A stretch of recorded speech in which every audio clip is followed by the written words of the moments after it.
So one of my particular passions, and I've been working on it for, I guess, almost 10 years now, is creating community within the security communities, especially in retail, so that we can know and understand what's happening and help combat it. I really feel strongly that if we don't all act together to combat these bad guys and let everybody know what's going on and such, that we won't ever win, because again, you just can't see enough data.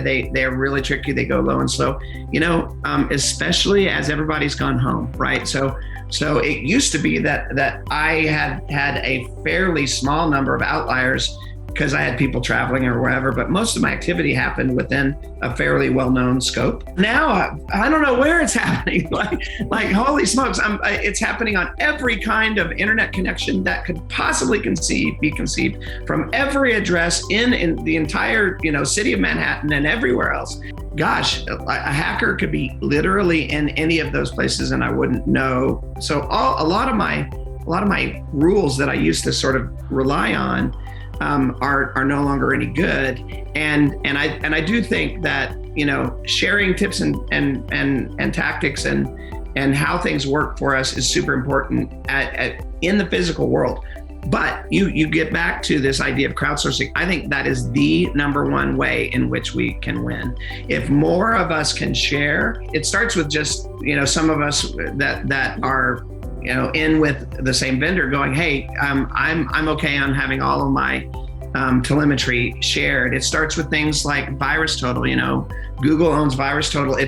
It's the world's largest compendium of malware ever, and it's a place where people can look and see what's going on elsewhere. And then the vendor community is getting together and go, hey, I can make my product better if I share with you what's going on, and not worrying quite so much about making a lot of money, because you're going to make plenty of money, vendors.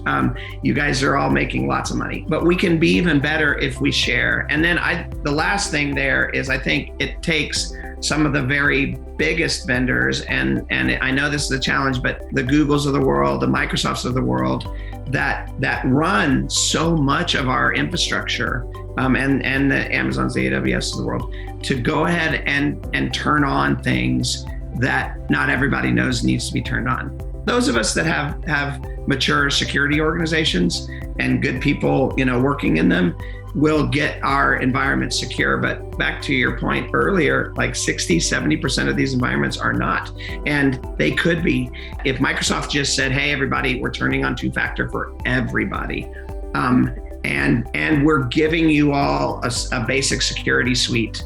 And then, by the way, when attacks happen, we're going to block it from everybody, not just from the 12 out of 100 that notice. If some of that kind of stuff happened, we would really make a lot of headway. But that's a lot harder lift.